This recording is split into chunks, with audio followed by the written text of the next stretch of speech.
শোনার পরে চিন্তা করতেছে এই রাত যদি জিন্দেগির শেষ রজনী হয়, কমাস কম এই রাতটা যদি ভালো জায়গায় ভালো কাজে কাটায়, যদি নিজের আমল নামাটা ওজনদার বানায় আল্লাহর কাছে যাওয়া যায়। না জানি এটা জিন্দেগির শেষ রাত, সারা রাত নামাজে দাঁড়ায় রয়েছে। মুয়াজ্জিন সাহেব পিছনে দাঁড়ায় থাকতে থাকতে তিনি বুঝা ফেলাইছে যে ইমাম আজ সারা রাত নামাজে থাকবে। ঠিকই মুয়াজ্জিন মসজিদের দরজা চাপায় চলে গেছে।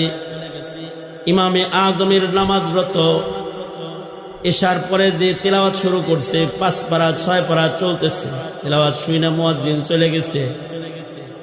ফজরের নামাজের সময় আযান দেওয়ার জন্য মুয়াজ্জিন মসজিদে আসছে।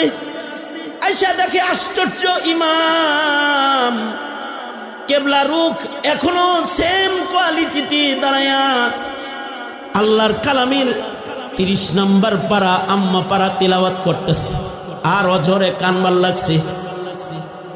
অর্থাৎ 1 রাকাত নামাজের ভেতরে মসজিদে দাঁড়ায় টোটাল কোরআন খতম করে ফেলেছে। আল্লাহর ভয় আর নিজের নফসকে দমন করে দাঁড়িয়ে আছে।